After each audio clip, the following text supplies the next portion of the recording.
¿Qué pasa, campeones? And welcome to the Churros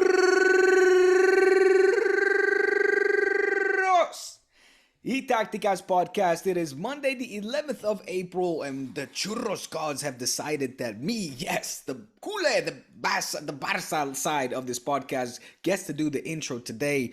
Why, you may ask? Well, in case you haven't seen that very electric, let's call it, Levante Barça, Luc de Jong coming with the winner in the 92nd minute means that we, Barça, are continuing our hunt, our chase to make life difficult for Real Madrid, as they also pick up 3 very comfortable points against Getafe, let's say it like it is, and comfortably continue their, 12-point lead ahead of Barça with still 1 game in hand, as, like I said, we pick up those 3 very vital, important points in a very mediocre game. I'm curious to know more about Kian's perspective on Madrid's game as well. Big week ahead. Let's not linger too long on LaLiga results, but also look forward, if we can, a little bit to this Europa week. Where, of course, Madrid faced Chelsea in the second leg and Barça Eintracht over in the Camp Nou. Kian is with me. What's going on, my man? Let's also give a big shout out and welcome, of course, to our dear sponsors of this podcast, Manscaped. Your balls will thank you whenever you use their fine products, whether it's the Schaefer, the Chafer, the creams, the gleams, making your balls look spick and span. Use the promo code CHURROS on the landing page, manscaped.com. I imagine, Kian. Manscaped.com and use code CHURROS. Yeah, that's the one. Those are just the logistical details you need to get that discount. Get it done. And you get free shipping as well. Well, you said it all. And I just don't know. Like, we don't have time to think or analyze. Like, you asked me, like, you wanted to know my thoughts on Real Madrid's comfortable victory. Do we even have time? I don't, like, it's Chelsea's tomorrow. So I'm knocking on the door. I feel like we played Chelsea door. yesterday. Like, what happened? Like, we were just playing them like yesterday, and now we're gonna play them again tomorrow. Yeah, that goes by super fast. My God, especially in your world where I think time zones are just one big fuzzy. Yeah, that must be crazy. Time is fuzzy. Mm-hmm. I don't know what year it is, what day it is, what time of day it is. You're still posting clips of you on Sky Sports, and it's already. The second leg's already at the door. You gotta head on back over to the studios in London and hit up. Why don't you do that? Why don't you connect over satellite? Come in through Skype or Zoom or something. Tell David. It's not the same. I'm sure they'd be happy to do that for me, but being in studio is like where. Yeah. Like I've done studio things 3 times now, I think, and it's very rare, obviously. But anytime I've done that, I'm like, this is what I want to do. I think I want to have a future in there somewhere. But like, it's not the same when they call you in from Zoom. It's not really the same, Yeah. So we'll have you over in Barça Studios too. Come on to our show, Kian. You're invited. I'll never be invited back if I got invited to that show. Like, what would maybe you even? Maybe I won't. Maybe I won't neither, and that'll be our ticket off. That could be our last mic drop for Barça Studios. Like the day we decide we're done. We just go there and leave with a bang. Oh, man. Well, yeah, so where do you want to start? Let's start with... game in hand. Who is the game in hand against? Can you remind me? Real Sociedad. Away from home. Yes. I'm looking at Barca's schedule. I feel like that's got to be the one where first of all, you have to win all your games basically if you want to catch up to Real Madrid. That's the very least thing that needs to happen if there's even entertainment of this. But like you said, it could be just the idea of making us uncomfortable, if anything, even if you don't win. Correct. Which in turn affects us maybe mentally for the Champions League. That's it. And all that stuff, whatever. We're blind. But if there's a game, I think that like you would circle, it probably would be that game in hand where you would drop points to Real Sociedad. Now, obviously, we know that there's no easy games in La Liga, as was proven with the Levante game away from home on the weekend. The other one I'd look at is Betis away. And kind of like, this is a weird one, and I don't think this is going to be a real challenge for you guys. But Rayo, even at home, just has the potential to just be something weird where Rayo... I have to remind you or our listeners what the last time we played Rayo, what happened? But at home. Right, but do you Home was a remember? different beast. No, no, no. The last time I we just played remember. Rayo, it was the last game of Ronald Koeman in charge. We lost that game, and Koeman got fired. Yeah, well, things are different now. Now you have Luke De Jong scoring with every time he touches the ball, and It's nuts, huh? in the and it's always like a game winner in the 90th minute. The guy is freaking clutch as hell. It's He's clutch. like he's like Mariano Diaz, but like over a long term sample size. Mariano Diaz had that like after that goal against Barca when he came off the bench in the 90th minute, remember? Yeah, of course. And everyone was like, "Oh, he's averaging like a goal per minute." Luke De Jong is that, but like over a period Five of times. games, like It's there's like true. I think like he's averaging like 15 goals per game if you sort it per 90 at this point. Like he's just constantly every time he's on the field he's scoring a goal and it's like always a game winner. So who would Yeah. have thought that would have been a thing? So Oh, good for why him don't you and tell good for me about Barca, of the course. why don't you tell me about the Levante experience actually before we get into the other Well, things? well, look, again, may I start by saying that I professed at the beginning or at last on our last podcast that this was going to be a difficult game and should always be are you at least going to entertain the idea of always circling the Levante games now as potential banana peels? Because That's fair. it this season they beat Villarreal, they beat Atletico in the Wanda Metropolitano. They make life always difficult for the La Liga giants, whether they're called Real Madrid or Real Madrid or Fútbol Club Barcelona. They are consistently Goliath slayers, whether it's Lishi in charge or Paco Lopez. You know, these guys led by Jose Luis Morales, el capitán, coño, el comandante, I should say, as well. Almost scoring the goal of his life. I don't know if you saw the dribble where he beat the Yep. entire Barca defense and then was alone in front of Ter Stegen, only for him to ping pong get two touches on it with knee and hand glove, and then Eddie Garcia eventually clearing it off the goal line. But you know what a goal that would have been for another one for Morales, who has scored so many iconic goals. And for example, that sprint against Real Madrid, was it right last season? Um, Can't but remember. that was last season, or two, yeah, or two seasons. Anyway, whatever. Clutch. Another. These guys just show up when the La Liga giants come knocking, and they should, like Xavi said in a press conference, they shouldn't be in 19th position. They're in relegation zone. It's not looking good for them, despite them also having picked up what was it, 7 of the last 9 points at home in their last. Prior to playing this fourth one now against Barca. The point is there, right? Levante tough. They did it once again. They took the lead against Barca. Barca had to come back from behind. Very weak first half from Los Azulgrana, it has to be said. Barca again lacking in intensity against these kind of teams. And what did we speak about on Friday, Kian? You know, I told you these what was sort of being whispered around the Barca hallways about Xavi complaining about the lack of intensity that this team is displaying against the more humble sides, and we saw it, you know, against Eintracht, and there's other examples of that, Galatasaray perhaps even, or now Levante. The second half changed thanks to the entrance of Pedri and Gavi.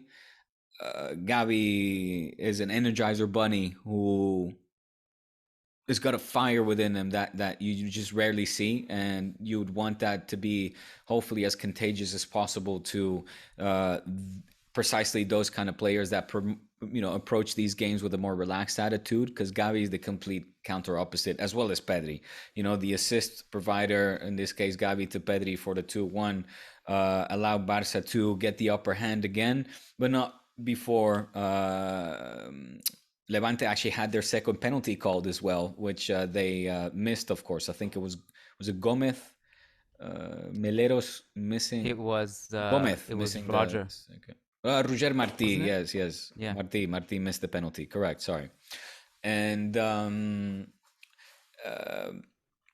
but then they did get the second penalty. That time excuse me, the third penalty. They scored the third penalty in a very clumsy tackle from Clément Lenglet as well. Damn, it's like, damn. It's classic Longley. Classic Barca It's Longley. classic. We've seen that one before. Talk about Groundhog's Day, right?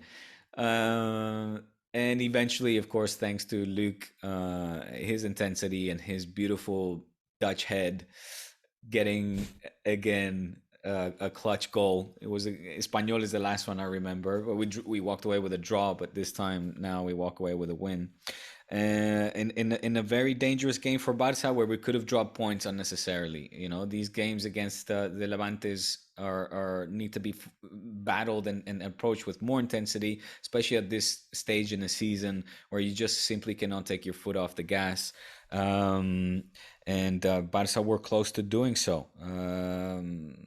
Those are my primary takeaways, I would say. And I should also say, though, let's also give merit with all the, I think, critical opinions or thoughts that I just shared. I think also we should give credit to the fact that this team still managed to hang in there, walk away with the win in a game where they got three penalties whistled against them, and thereby achieving something that has never been done before in La Liga history, where a team still managed to win a game where they had three penalties whistled against them. So Oh, interesting. Okay. yeah, yeah, Well, that specific stat I didn't know about, but I did thought it was like such a funny thing that, this is such a rare thing that happens, and then all of a sudden, in the span of 2 weeks, it happens twice with Celta and now and now Barca, mm, where three penalties get called against them. But you spoke about maybe the complacency and stuff, and obviously grinding out to the victory. And I think I think you're allowed probably to have grind out victories where it's not as pretty, given the fact that you played really well for a while now. And I think statistically speaking, you are one of the most informed teams in all of Europe. I think you're unbeaten now for what, like 12, 13, 14, 15 14, games? I don't 15, remember the yeah, number. yeah. Yeah. So whatever it is, it's a very impressive statistic. And I think it may be the best streak in Europe right now, although Yeah, I'm not 100% sure that is on that. correct. That is So correct. you're allowed to have wins like this where everything's not perfect, right? I also think, like, when you speak about complacency and all that stuff, part of the benefit of, like, if you're a big team riding that wave where it's like harder to get up for these smaller games, especially after feeling like you're on cloud nine, and if you're beating Real Madrid away from home 4-0, admittedly so, like, the human in you is like, well, this game is not as nearly as exciting as going to the Bernabeu I and know, man, but kicking we their were ass. ninth So position like 2 weeks ago, Kian. I mean, the team cannot forget where we're coming from. We're not allowed sure. to slip up anymore. But one thing that you have to benefit, or to at least mitigate. That's not a word. Mitigate. Mitigate. That's what I'm looking for. One way to mitigate that is that you have an awesome, hungry bench, and Right.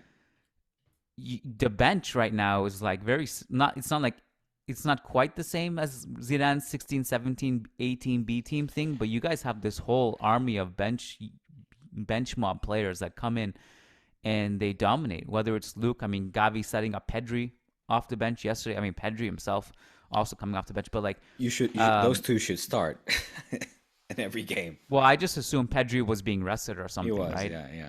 Obviously, Gavi. I guess Even there's a Gavi. case that maybe he's not going to be a starter but Gavi, like, so people like that, and I think Dembele's kind of been like a new signing for you guys in a Mm. weird way, No, he has. because I don't. He's Is this playing the his best best? football ever, hands down, Yeah, in five this is his years. best version. So you guys have all that going for you, and that's all See I us winning wanted to say Europa about League. Barca, I guess.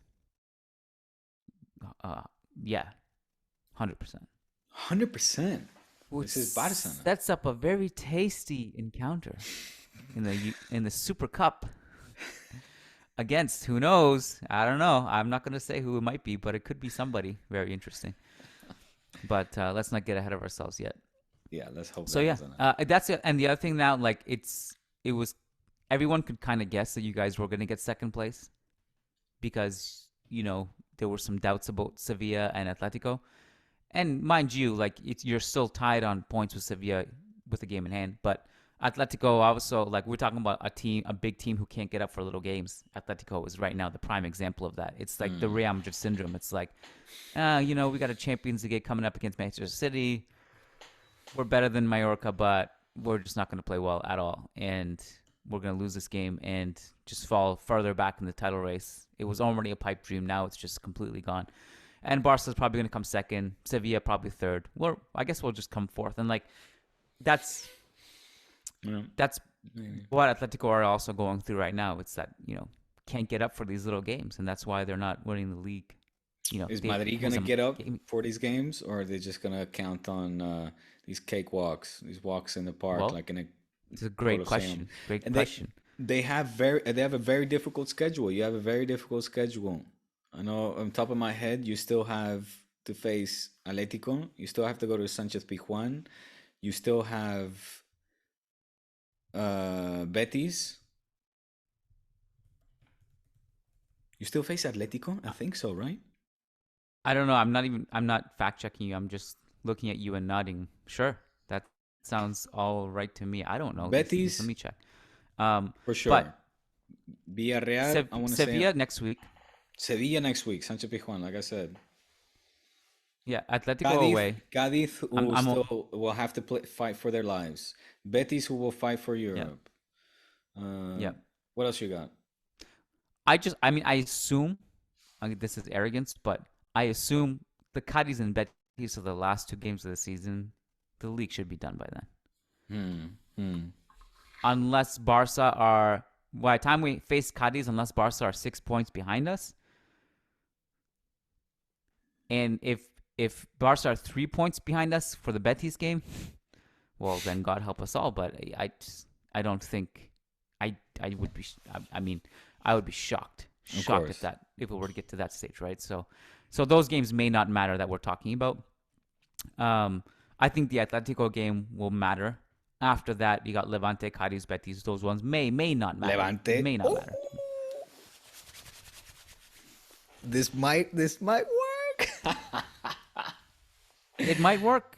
This We've might work. I don't know if we've seen crazier things, but I just assume there's been crazier things that have happened. So We can hope. listen, but I just want you asked the question: will Real Madrid also fall in the trap of not getting up for these games?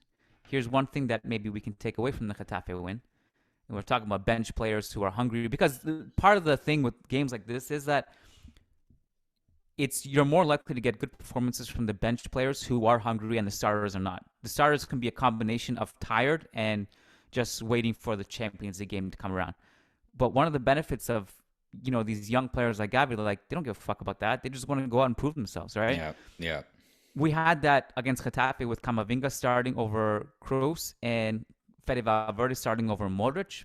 Mm. So that was a huge reason why I felt that, because in years past we would have had this as a trap game, but Ancelotti actually rotated and everyone was shocked, and so we had great performances from Camavinga and Fede both, and we were all happy and we're like, oh wow, great, you did this for the first time ever and look what happened, and we were all just excited, and that maybe Carlo came away like with an aha moment or something. So fingers crossed, we'll see. But so to answer your question, I think if we start using some of our bench players to keep everyone fresh, I think we could get up for these games. In my opinion, it's just an assumption, but I think it makes sense logically if we were to do that. So, and Rodrigo had a good game also. He was another one that got So rotated into I the didn't. starting lineup. It was I had a dinner that evening and it was on in the background and it felt very boring. It didn't feel like Getafe tested Oh,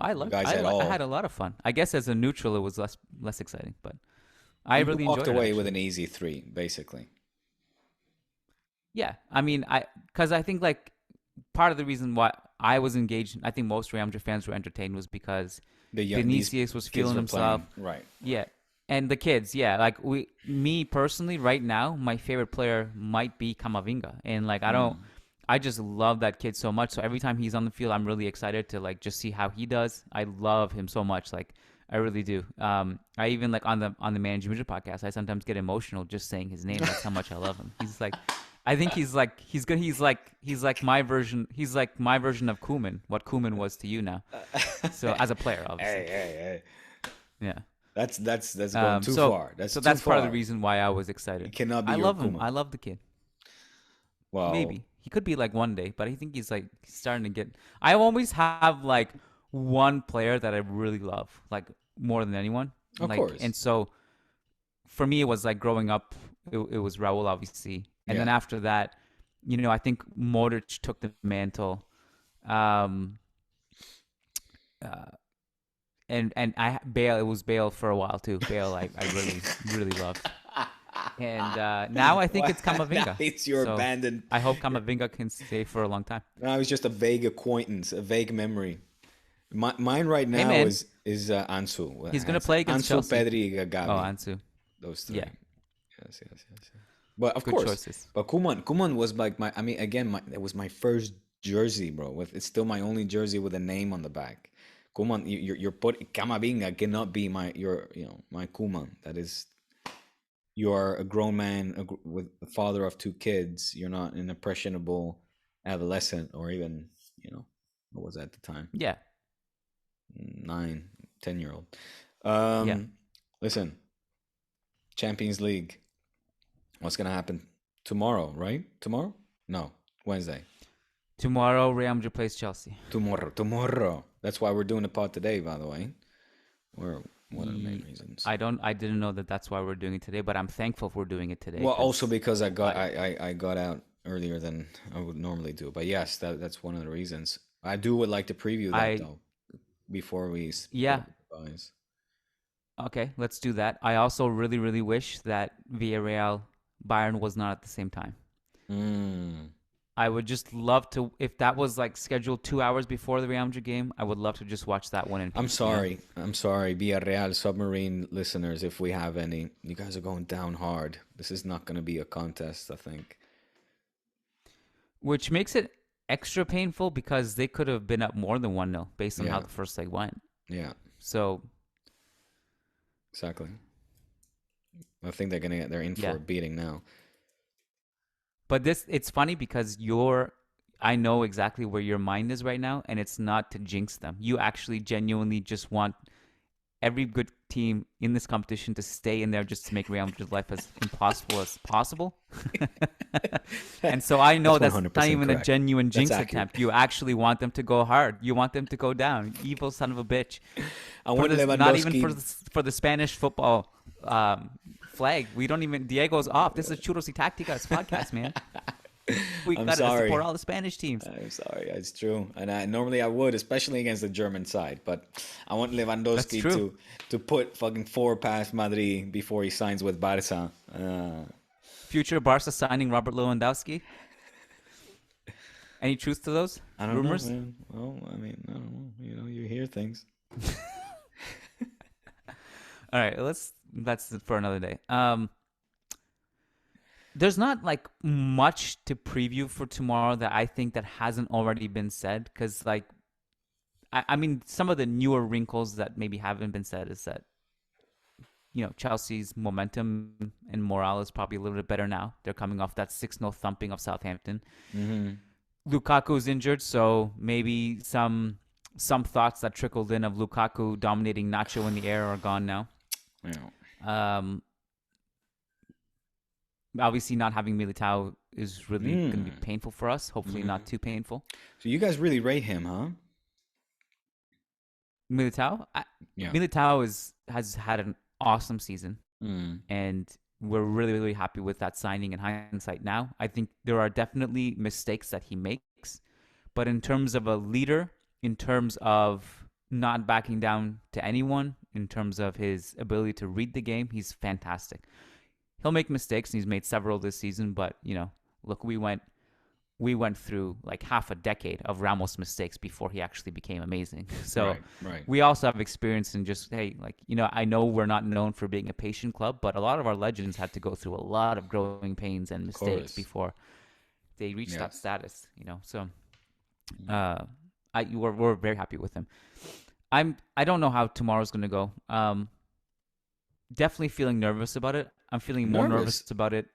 I thought you Yeah, feel I'm feeling more comfortable. nervous about it than I was nervous about the first thing actually. And I think that's probably Hmm. just because tomorrow is even more at stake. The season's on the line when Real Madrid could go out or advance. I mean, this is everything comes to these moments. Everything we do, all our work, all our fandom, it comes to nights like tomorrow. This is Hmm. what it all comes down to. This is what we all wait for. This is what we get most nervous about is nights like this. So yeah, Mm-hmm. nervous for sure.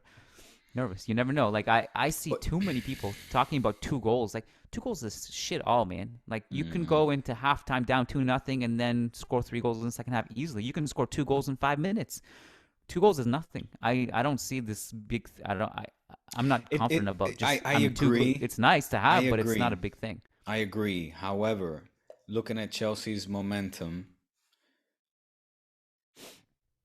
looking at the turmoil that is surrounding the club within not just at board level, but also in the pitch with Tuchel and Lukaku, and it's all a bit off with Chelsea, and I don't think they have the mustard might.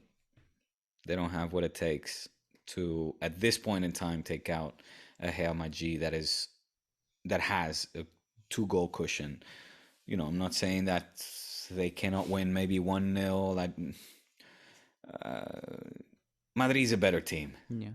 and they're playing at home, and they got a 2 goal cushion. Their leaders are in the league. They're about to win the league title. They're at least gonna win this one, you know.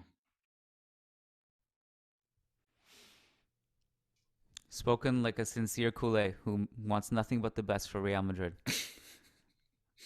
I don't think you're wrong in anything you said.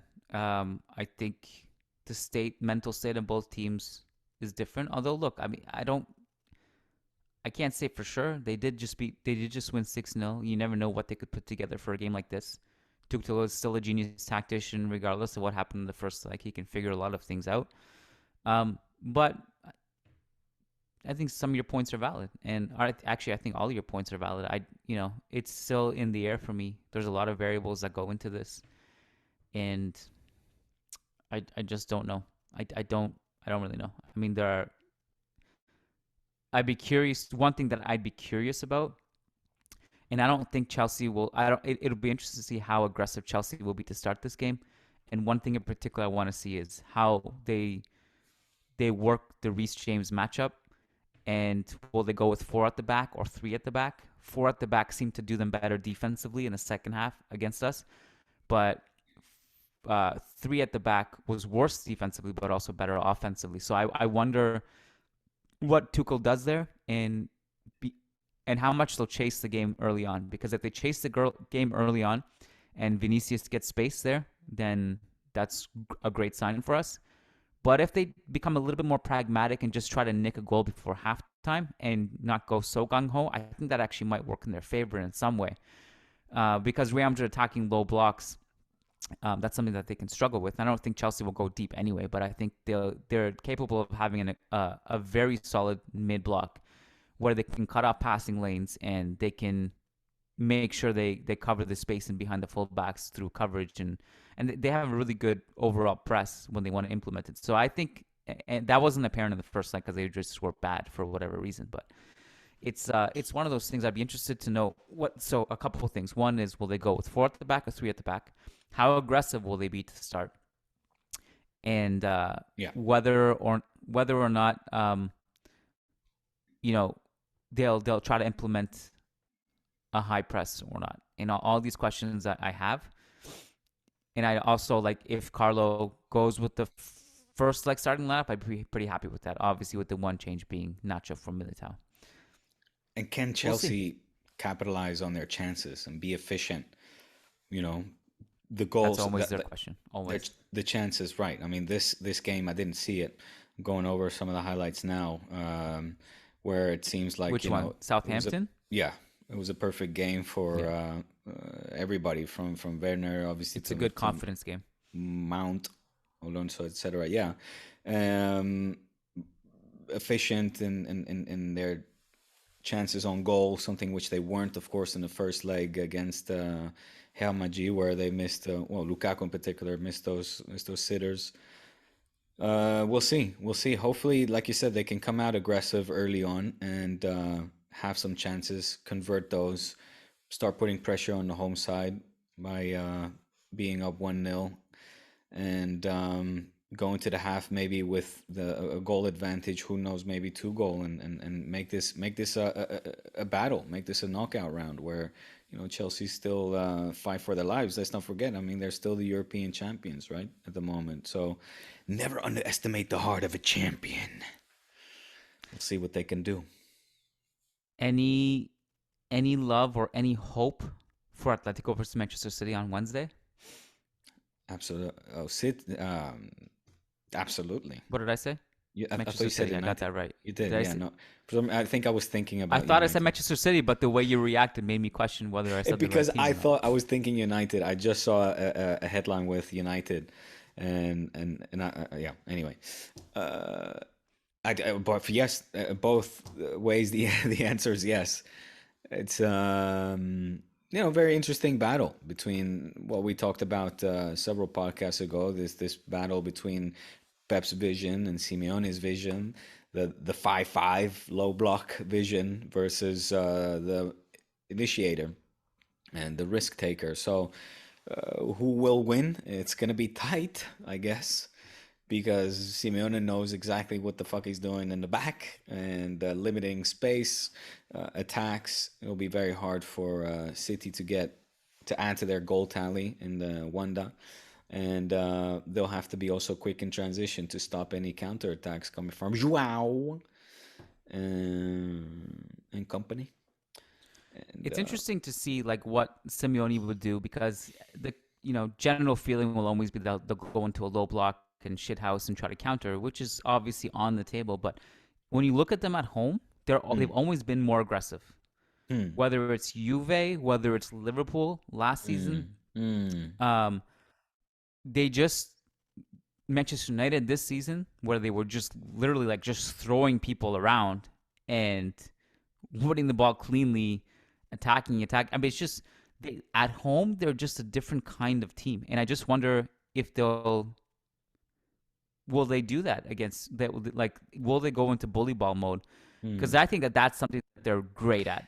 I You know, feel though that Simeone, it's also it's a mental game for him as well, and he knows that he'll be frustrating the shit out of Pep with that approach, that the same that Mourinho did with Inter Milan, for example, at the Camp Nou yeah. that year, when we should have My advanced to my the final, but well, I guess my concern with for them if they do go back into the low block is that where are the goals going to come from? Because they're not a blitzing counterattacking team, no, and unless you really get great transition attacks from Carrasco and Zhao and Griezmann which you can. and Marcos Llorente is going to be super important. Yeah, I mean they have a lot of players to do it, I guess, but from a positional standpoint, it's going to be tough for them to even create chances and escape their half if they do that, go that route. So very curious to see what happens. But I do think that they can beat Manchester City. I actually really do believe that. I think it's probably like 20-80, but it's there. If Simeone can push this game 0-0 into like the minute 80, he'll be well happy with that. And Yeah. then we'll see sort of the colchoneros come out of their hole, I would imagine. I think that's really the pro. I don't think we're gonna see like a gung ho from minute one. We're like, come on, let's look for the goal. I think Simeone will be happy to sort of stretch out the 0-0 for as long as possible and try Or to he'll do see. that and he will get an away goal and then, or he will get an early goal rather, and then he'll go into Mm, mm, mm, lockdown mode. mm. All right. Well, anything else? I'm just gonna do a quick scan to see if we have any Patreon questions because I forgot All to check right. that. Well, in the meantime, I'll just talk a little But bit about Barça Eintracht, which is also, in case you forgot, it's on your agendas oh yeah, on Thursday at forgot the about end of that. the week. This other competition that we partake in called the Europa League. It's quite good. It's a good competition. It's fiercely fought. More humble teams, sure, but hey, we're having a good time, and we're going to try to win it. Second game now against Eintracht Frankfurt. Difficult German side, ninth, unless they moved up over the weekend in the Bundesliga standings. Finished 1-1 the first leg. The second half, we are playing at home, and I expect a more open game for Barça at least to be able to stretch out that pesty and disciplined defense from Oliver Glasner, who's their manager. And well, we'll see. I think we should be able to get through. Anyway, sorry. Back to what you wanted Patreon questions. It's a No, great we preview. No, there's none, so we're good. Oh, Yeah. hit us up, So, Patreons.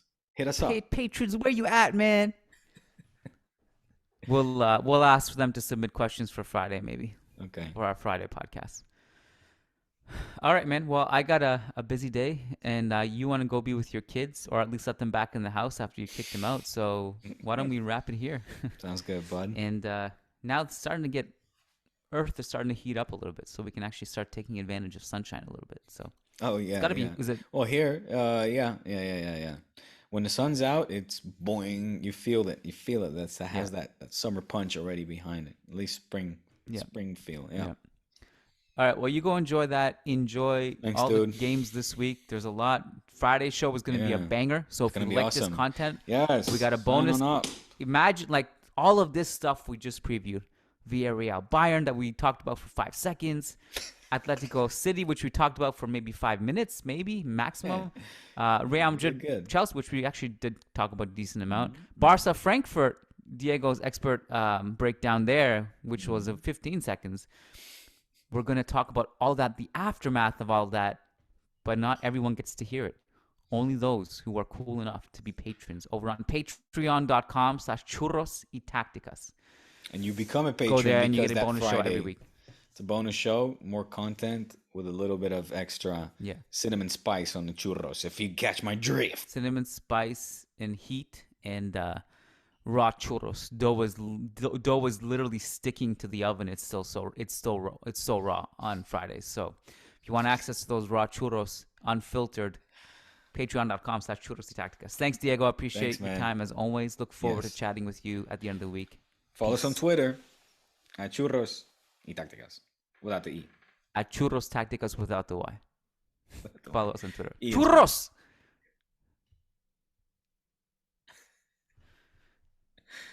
Smooth. E in Spanish, yeah. Smooth. But Yeah. that part didn't make the cut. I stopped recording before good. you said that. All right, Playboy. All right, Enjoy man. your day. I'm gonna throw this up. Thanks, buddy.